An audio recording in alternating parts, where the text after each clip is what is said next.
morning to all of my students. I'm your biology teacher. My name is Swati Bhardwaj. I'm going to teach you a lesson of NCERT. So that is the name of your NCERT lesson, transportation in plants. So let's get started.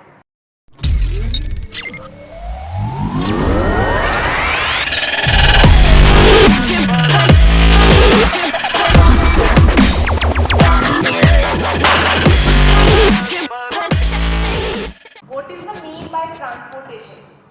क्या होता है transportation?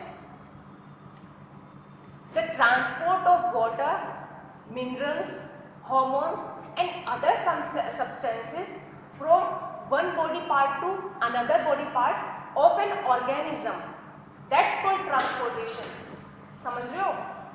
अपन भी कहीं पे transport मतलब अपना कहीं पे अपनी शिफ्टिंग हो जाती है, जैसे मुझे अजमेर से जयपुर जाना है तो मैं तो बस से चली जाऊंगी, लेकिन मेरा सामान भी तो ट्रांसपोर्ट होगा ना अजमेर से जयपुर, तो इसको बोलते हैं, तो बोलते हैं ना अपन में ट्रांसपोर्ट पे लगा रखा सामान पहुंच जाएगा एक दिन में, आधे घंटे में, वो ही होता है transportation. The transport of water, minerals, hormones and other substances from one part of organism to another part of organism, that's called transportation. समझ में आई? डेफिनेशन लिख सकते हो? लिख सकते हो ना इसकी डेफिनेशन? चलो ठीक है. अब why do plants need a transportation system? क्यों जरूरत होती है प्लांट्स को ट्रांसपोर्टेशन सिस्टम की? जरूरत क्यों होती है बताओ बेटा. एक बार ध्यान देना, ये मैंने एक प्लांट बनाया, ये स्टेम है, ये इसका सराउंडिंग एरियल पार्ट है जिसमें इसकी स्टेम, लीव्स, ब्रांचेस सब कुछ आ जाते हैं, फ्लावर्स, और ये इसका रूट है. तो प्लांट का फूड कहाँ बन रहा है, फूड जनरेशन कहाँ हो रहा है? एक प्रोसेस पता है, फोटोसिंथेसिस. तो फोटोसिंथेसिस होता है लीव्स में, ग्रीनरी पार्ट में. क्यों? ग्रीनरी पार्ट में क्लोरोफिल होता है. क्लोरोफिल ही एक बेसिक पॉइंट होता है जहां पे जाके फोटोसिंथेसिस प्रोसेस कंप्लीट होती है. तो जब फोटोसिंथेसिस प्रोसेस लीव्स में कंप्लीट हो रही है तो वहां जो फूड मटेरियल प्लांट्स के पर्सपेक्टिव में अपन फूड को बोलते हैं सुक्रोज. सुक्रोज क्यों बोलते हैं? तो दैट इज द, क्यों बोलते हैं? That is the simplest form of organic complex in the manner of food for the plants. ठीक है, तो जो फोटोसिंथेसिस से ऑर्गेनिक कार्बन चेन बनी, जिसका सबसे सिंपलेस्ट फॉर्म होता है सुक्रोज, जो यहाँ लीव्स में बनी हुई है. अब वो लीव्स से उसको स्टेम में, ब्रांचेस में, रूट में, सब में ट्रांसपोर्ट तो करना पड़ेगा ना, तभी तो ये फूड, तभी तो ये प्लांट सर्वाइव कर पाएगा. सर्वाइवल के लिए फूड का ट्रांसपोर्ट होना बहुत जरूरी है.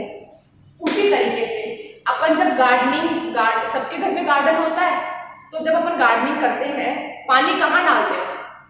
प्लांट में पानी कहाँ डालते हैं? रूट्स में डालते हैं, गमले के अंदर रूट्स में डालते हैं, ना कि ऊपर लीव्स में डालते हैं. नहीं डालते ना. क्यों?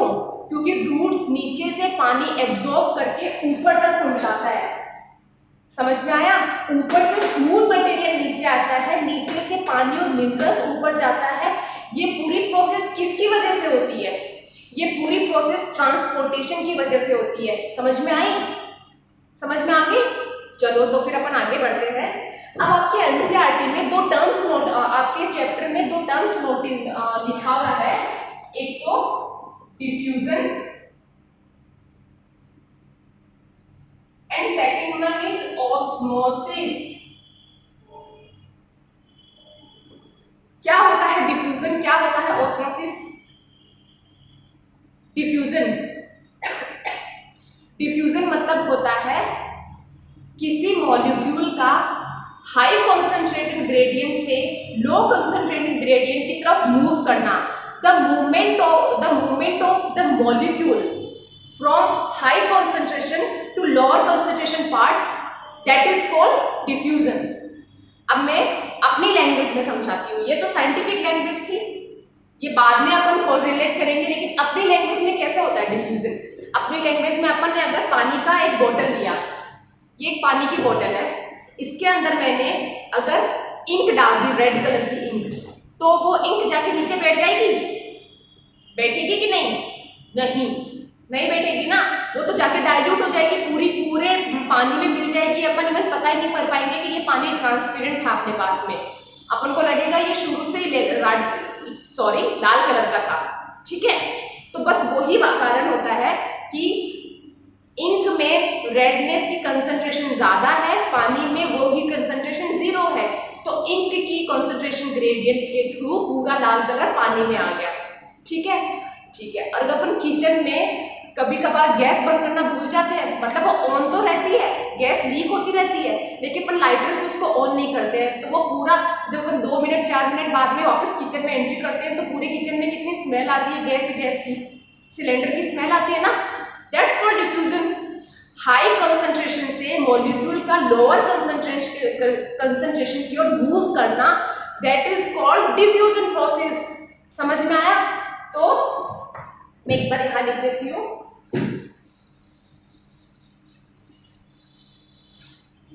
एक की पॉइंट लिख देती हूं जिसको आपको आप याद कर पाओ। Along the concentration gradient, along the concentration gradient। अभी आपको ये चीज मैंने जो लिखी है ना, वो नीचे वाले में समझ में आएगी कि मैंने सिर्फ इतना सा क्यों लिख दिया। अब अपन नेक्स्ट आते हैं ऑस्मोसिस में। ऑस्मोसिस का क्या मतलब होता है? ऑस्मोसिस और डिफ्यूजन दोनों में सिमिलैरिटी बहुत है, बस डिसिमिलैरिटी जो बिल्कुल डिफरेंस है वो सिर्फ एक चीज है, दैट इज परमिएबल मेम्ब्रेन।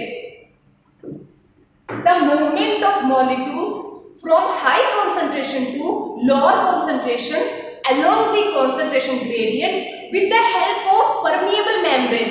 अब ये परमिएबल मेम्ब्रेन क्या होती है बेटा? किसी भी लिक्विड पार्ट का, किसी भी लिक्विड पार्ट का एक परमिएबल मेम्ब्रेन, परमिएबल मेम्ब्रेन मतलब किसी खास सॉल्यूट्स, किसी खास कंसंट्रेशन ग्रेडियंट के लिए वो परमिएबल होती है और पानी को रोक लेती है। पानी के लिए परमिएबल नहीं होती है, उसके अंदर जो मौजूद है सॉल्यूट, उसके लिए वो परमिएबल होती है। ठीक है, तो जरूरी नहीं, ये चीज उल्टी भी हो सकती है, दूसरे तरह की परमिएबल मेम्ब्रेन के लिए अलग अलग तरीके की होती है मेम्ब्रेन्स भी।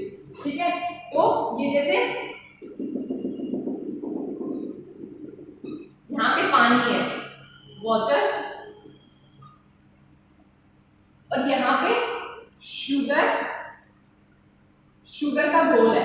ठीक है, यहाँ पे वाटर है, यहाँ शुगर है, तो शुगर का घोल यूं थोड़ा सा कॉन्सेंट्रेटेड रहेगा, तो पानी किधर से किधर मूव होएगा, पानी यहाँ से यहाँ मूव होएगा with the help of permeable membrane. ये पूरी प्रोसेस जो हुई that is called osmosis.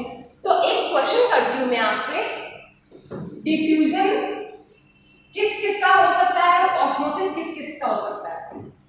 Diffusion gases और वाटर दोनों का हो सकता है। Osmosis only occurs in the case of water, air and water both, but only water with the help of permeable membrane।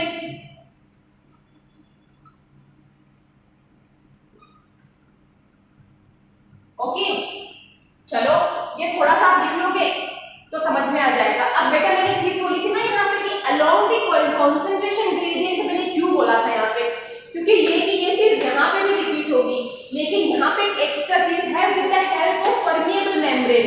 यहाँ पे मेम्ब्रेन की हेल्प से होगा और वो फ्रीली मॉलिक्यूल्स के थ्रू होगा, तो यहाँ पे मेम्ब्रेन नहीं होगी, यहाँ पे होगी, लेकिन ये चीज लाइन आप एग्जामिनेशन में यहाँ भी लिख सकते हो। ठीक है, आई समझ में बात? समझ में आया ट्रांसपोर्टेशन क्या होता है? Why do plants need transportation? What is the basic difference between diffusion and osmosis? तीनों पार्ट समझ में आई? चलो अब आगे बढ़ते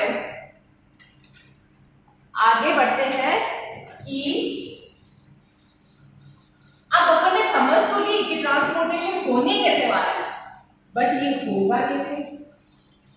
कौन सी स्ट्रक्चर्स होती है प्लांट्स में ऐसी जो ट्रांसपोर्टेशन करने में हेल्प करेगी? कौन सी स्ट्रक्चर्स होती है?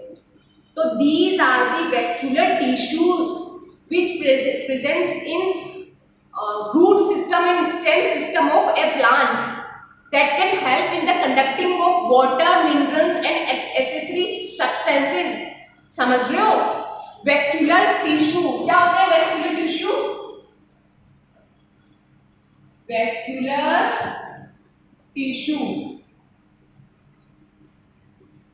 एक तो होते हैं जाइलम, दूसरे होते हैं फ्लोएम। समझ रहे हो? तो जाइलम किसके लिए कंडक्टिंग होता है और फ्लोएम किसके लिए कंडक्टिंग होता है? Phloem is the conducting system of food material. Food क्या था? Sucrose. And xylem is the conducting system for the water and minerals, water and minerals। ठीक है, समझ रहे हो? जाइलम होता है वाटर एंड मिनरल्स के लिए एंड फ्लोएम होता है food that is in the form of sucrose. तो बेटा अब जो वाटर और मिनरल्स है वो एक प्लांट कहां से ले रहा है, कहां से इनटेक कर रहा है? सनलाइट से, सनलाइट से कर रहा है या फिर नीचे सॉइल सॉल्यूशन से कर रहा है? जो अपन पानी दे रहे हैं, जो बारिश का पानी मिल रहा है या फिर किसी नालों का पानी मिल रहा है या फिर किसी लेक, किसी रिवर से प्लांट्स को पानी मिल रहा है, वो पानी उसको मिट्टी के अंदर से मिल रहा है। मिट्टी के अंदर सॉल्यूशन जो होता है मिनरल्स होता है, सेडिमेंटेशन के थ्रू उसमें मिनरल्स आ जाते हैं, रॉक से सल्फर, नाइट्रोजन एंड फॉस्फोरस। तो वो minerals as a ions minerals मौजूद होते हैं सॉइल में, वो वाटर के साथ एक सॉल्यूशन बना लेते हैं that is called water soil mineral solution. ठीक है, तो जो सॉइल सॉल्यूशन है उससे जाइलम, वाटर और मिनरल्स मिलता है। और उसी तरीके से फ्लोएम क्या मिलता है? फ्लोएम से क्या मिलता है? Phloem food.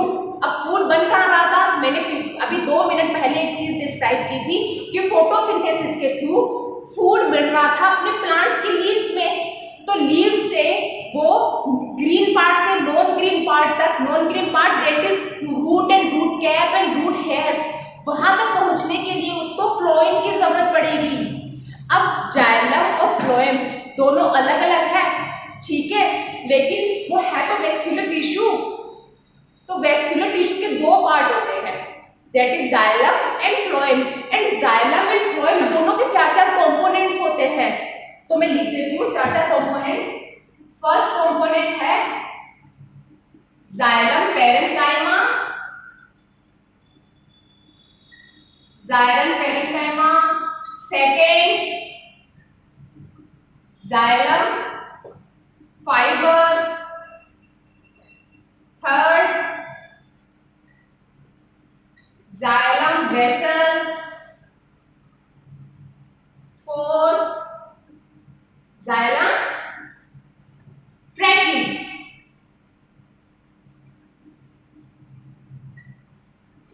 चार कंपोनेंट मैंने लिख दिया, xylem parenchyma, xylem fibre, xylem vessels and the last one is xylem tracheids. अब जो बेटा एक चीज आपने प्लांट किंगडम में पढ़ी होगी, आपने थोड़ा सा रफली 9th क्लास में थोड़ा सा क्लासिफिकेशन पढ़ा होगा, स्पर्मेटोफाइटा। और स्पर्मेटोफाइटा क्या होता है? स्पर्मेटोफाइटा में किन किन को इंक्लूड करते हैं? स्पर्मेटोफाइटा में अपन उनको इंक्लूड करते हैं जो बीज प्रोड्यूस करते हैं, जो सीड प्रोड्यूसिंग प्लांट्स होते हैं उनको इंक्लूड करते हैं। कौन कौन से होते हैं seed producing plant? Gymnosperm and angiosperm. Those are the plant kingdoms, those are the plant families that produce seeds। ठीक है, तो इन दोनों को अपन स्पर्मेटोफाइटा में कंक्लूड करते हैं। तो स्पर्मेटोफाइटा जो होते हैं ना, और ये दोनों ही प्लांट क्या होते हैं? टॉल ट्रीज होते हैं दोनों ही, क्योंकि जो अपना हेलोफाइटा, टेरिडोफाइटा और ब्रायोफाइटा ये तीनों तो छोटे छोटे से प्लांट होते हैं, क्योंकि उनका आधा जीवन तो पानी में निकल जाता है। इवन थैलोफाइटा ब्रायोफाइटा को तो पूरा निकल जाता है। केवल टेरिडोफाइटा होता है जो एम्फीबियस होता है, जो आधे टाइम उसमें रहता है, प्लांट 70% पानी में रहता है लाइफ साइकिल में, और 30% बाहर आता है, लैंड पे आता है, ठीक है। तो जो स्पर्मेटोफाइटा है, जिम्नोस्पर्म एंड एंजियोस्पर्म, उसके अंदर जो जाइलम वेसल्स और जाइलम ट्रैकिड्स ये बहुत अच्छे से डेवलप्ड होती है दोनों। क्यों? क्योंकि दोनों टॉल ट्रीज होते हैं। टॉल ट्रीज में एक पूरा कंडक्टिंग सिस्टम होना जरूरी होता है एक फ्लो बनने के लिए। तो ये दोनों वेल डेवलप्ड होते हैं स्पर्मेटोफाइटा में। आई होप कि आप साथ साथ में ये चीजें लिख रहे होंगे, या तो एनसीईआरटी में कोई खाली पेज हो उसी चैप्टर के आगे पीछे तो लिख लो, वरना बेटा एक नोट्स बनाने के लिए अलग से कॉपी बनाओ जिसमें हर चैप्टर के आप 2 से 3 पेजेस ऐसे लिख चुको जो मैम एक फ्लो चार्ट के थ्रू करवा रही है। आप यकीन मानिए बेटा, ये फ्लो चार्ट बहुत जल्दी दिमाग में घुसते हैं, इवन एग्जामिनेशन हॉल में बहुत जल्दी याद होते हैं। और जो 10th का आप एग्जाम लिखोगे ना, रिटन एग्जाम, फ्लो चार्ट में लिख दोगे ना, एग्जामिनर बहुत इंप्रेस हो जाएगा आपसे। एक होता है स्मार्ट स्टडी, एक होता है हार्ड स्टडी। थोड़ा सा स्मार्ट स्टडी करोगे तो उतनी ही मेहनत में बहुत अच्छा स्कोर कर लोगे, और ये एक स्मार्ट स्टडी का पार्ट होता है। फ्लो चार्ट से एग्जामिनर जो कॉपी चेक करता है उसके दिमाग में आता है कि बच्चा बहुत कुछ जानता है अपने टॉपिक के रिगार्डिंग, तो उसने फ्लो चार्ट में सब कुछ बता दिया, तो मैं अगर आगे की रामायण क्यों पढ़ूं, समझ रहे हो। तो फ्लो चार्ट इसलिए जरूरी होता है, तो बच्चा साथ साथ में बनाओ, ठीक है। अब मैं बोल रही हूँ जाइलम। जाइलम के जो चारों पार्ट है, इसमें से 2 पार्ट सबसे ज्यादा डेवलप्ड होते हैं, वेसल्स एंड ट्रैकिड्स, किसमें? स्पर्मेटोफाइटा में। वो भी एंजियोस्पर्म, एंजियोस्पर्मिक प्लांट है जो फ्लावरिंग प्लांट है, उसमें जाइलम वेसल्स और ट्रैकिड्स से होता है। जिम्नोस्पर्म, जिम्नोस्पर्म ज्यादा एंजियोस्पर्म के कंपैरिजन में कम डेवलप्ड प्लांट होते हैं, तो उसमें ओनली ट्रैकिड्स के थ्रू ओनली जिम्नोस्पर्म्स में ट्रांसपोर्टेशन होता है। किसका? वाटर और मिनरल्स का।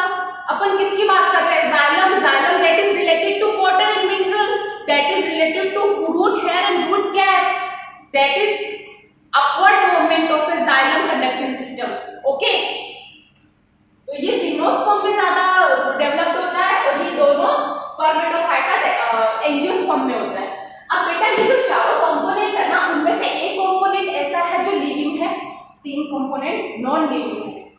Only xylem parenchyma is living component of xylem, living component।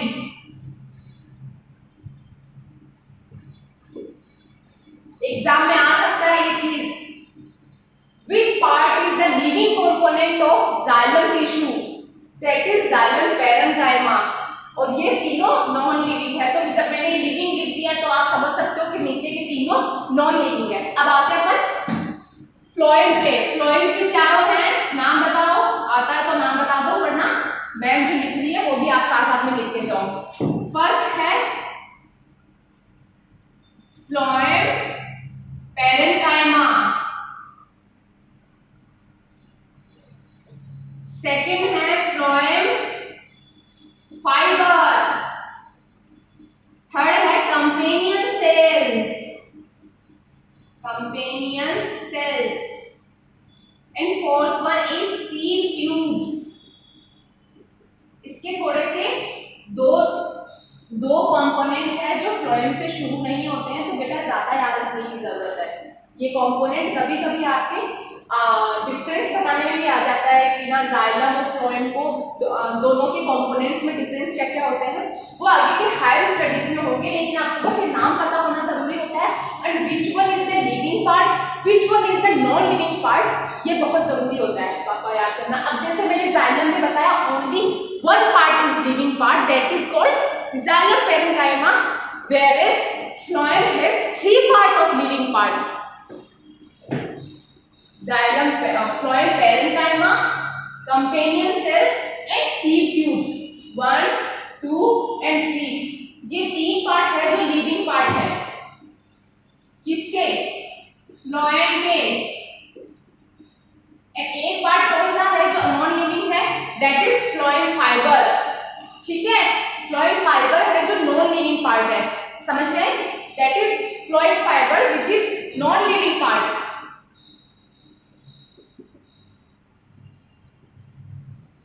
I hope कि आपने ये सब अपने कॉपी में उतार लिया होगा, तो मैं इसको मिटा देती हूँ।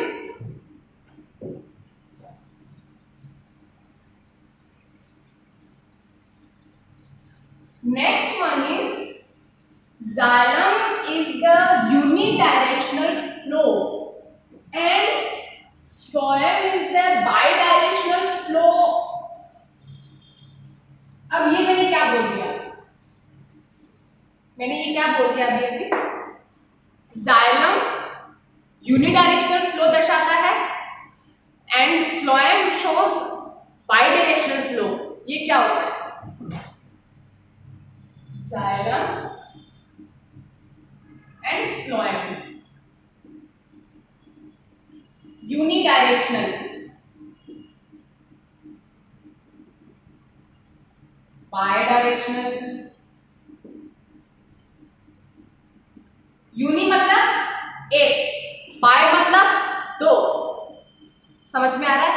यूनि डायरेक्शनल मतलब एक ही डायरेक्शन के अंदर। अब एक प्लांट है बच्चा,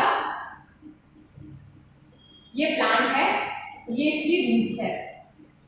जाइलम यूनिडायरेक्शनल दर्शाता है। जाइलम कौन सी किस चीज के ट्रांसपोर्टेशन के काम आ रहा था? जाइलम अपने काम आ रहा था वाटर एंड मिनरल्स के ट्रांसपोर्टेशन के लिए। वाटर और मिनरल कहाँ से मिल रहे थे? सॉइल सॉल्यूशन से।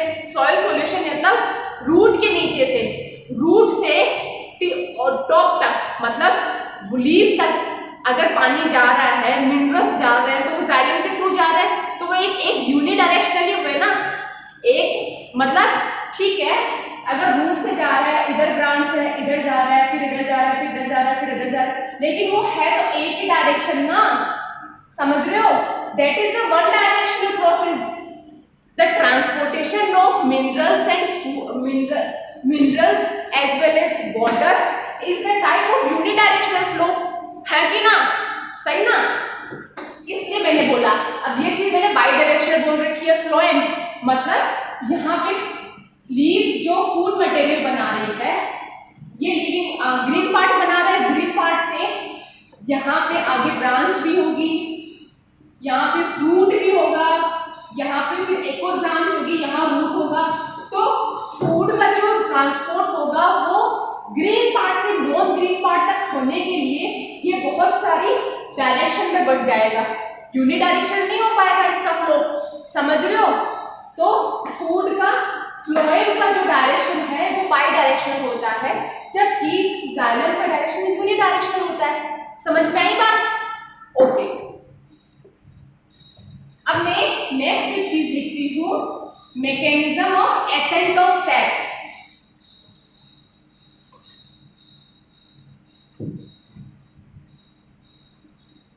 mechanism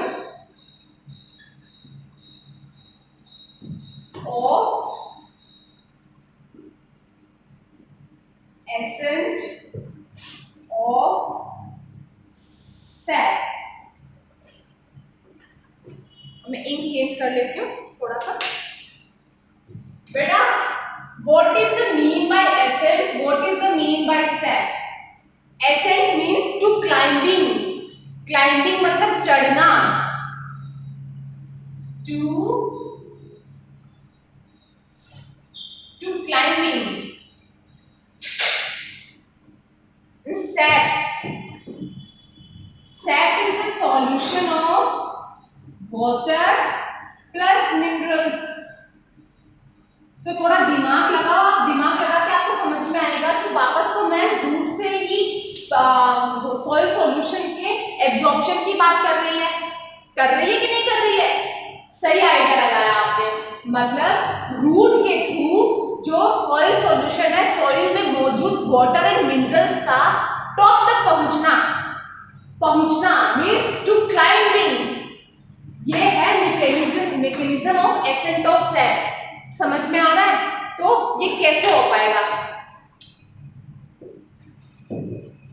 कैसे हो पाएगा? जैसे इधर मैं एक्सप्लेन करती हूँ। ये अपना एक प्लांट है, प्लांट है अपना, ये इसकी रूट हेयर्स है, ये सॉइल सॉल्यूशन है। सॉइल सॉल्यूशन में मैंने बताया अभी वाटर प्लस मिनरल दोनों हैं, मिनरल्स, वाटर प्लस मिनरल दोनों है, ठीक है।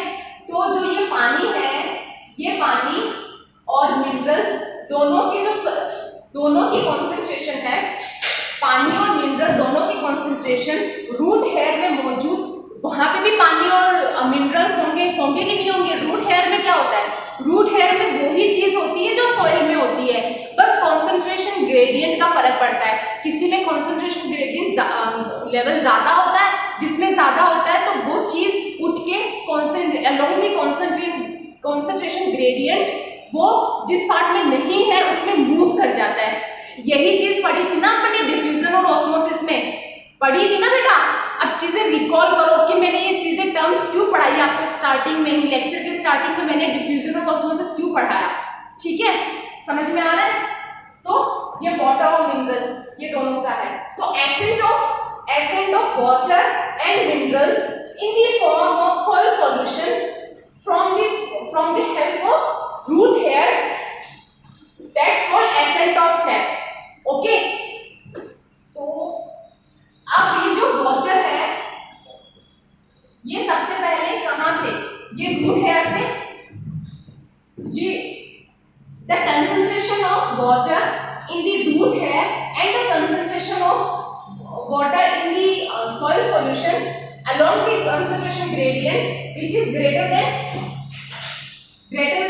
root hair, okay.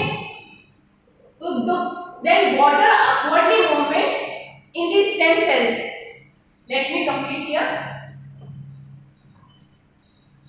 वाटर अगर रूट हेयर में मूव करेगा क्योंकि रूट हेयर में वाटर की कंसंट्रेशन कम है, सॉइल में वाटर की कंसंट्रेशन ज्यादा है, तो ये पहले रूट हेयर में इसने मूव किया। अब रूट हेयर आपने अगर स्ट्रक्चर पढ़ी हो रूट की, तो ये क्रॉस सेक्शन मैंने रूट का लिया है, दैट इज एपिडर्मिस, अंदर एक स्ट्रक्चर होती है दैट इज कॉर्टेक्स, इसके अंदर भी एक होती है दैट इज एंडोडर्मिस, एंड इसके अंदर बीच में होते हैं वेस्क्यूलर सिस्टम्स, इसमें भी फ्लोएम बाहर और फिर जाइलम अंदर, फ्लोएम एंड जाइलम, ठीक है। और पहुंचाना किसको है, जाइलम को, जाइलम ही तो पूरे रूट में ऊपर तक पहुंचाएगा पानी और मिनरल्स को, तो समझ रहे हो। तो ये पानी, जब पानी और मिनरल्स दोनों रूट हेयर एब्जॉर्ब करेगा, एब्जॉर्ब करने के बाद में ये चीज जाएगी एपिडर्मिस में, epidermis, then it will move to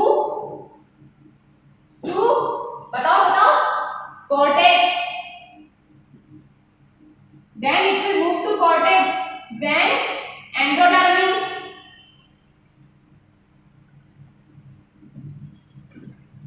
then vascular systems, that is phloem, and the inner part of vascular system is xylem. अब xylem में वेसल्स और ट्रैकिट्स है, पानी को लेगी और ऊपर तक पहुंचाएगी, ये होता है एसेंट ऑफ सैप, समझ में आई। पानी का ऊपर चढ़ना, अब पानी का ऊपर चढ़ना कैसे हुआ, सॉइल सॉल्यूशन में कोई प्लांट लगा हुआ है, ठीक है, उस प्लांट के रूट हेयर में वही सॉल्यूशन है जो वहां के सॉइल सॉल्यूशन में है, बस थोड़ा सा कॉन्सेंट्रेशन का फर्क है। रूट हेयर में कॉन्सेंट्रेशन कम होएगी, क्यों, क्योंकि रूट हेयर में डायरेक्ट पानी अपन नहीं डाल सकते, अपन तो पानी सॉइल में डालते हैं, पानी सॉइल में डालेंगे तो ऑब्वियसली वहां पे मिक्सचर ऑफ सॉइल सॉल्यूशन जो मिनरल्स के थ्रू बनता है वो भी ज्यादा हो जाएगा घुल के, तो कंसंट्रेशन सॉइल सॉल्यूशन में ज्यादा होगी रादर देन रूट हेयर्स, तो वो जाएगा उसके अंदर, किसके अंदर, सॉइल से रूट के अंदर। अब रूट का ट्रांसफर सेक्शन मैंने आपको यहाँ करके दिखाया, जो हायर क्लासेस में पता चलेगा, लेकिन अभी अगर आपके एनसीईआरटी में एक डायग्राम मेंशन है तो उसको समझने के लिए आपको ये चीज समझनी पड़ेगी। Outer layer is epidermis, then cortex, then endodermis. Endodermis के अंदर होते हैं वेस्कुलर सिस्टम, उसके अंदर भी फ्लोएम बाहर होता है, जाइलम अंदर होता है। मतलब पानी और मिनरल्स को ऊपर पहुंचने के लिए जाइलम तक पहुंचना पानी का जरूरी है, फिर जाइलम अपना काम खुद कर लेता है ट्रैकिड्स एंड वेसल्स के थ्रू। समझ में आई बात?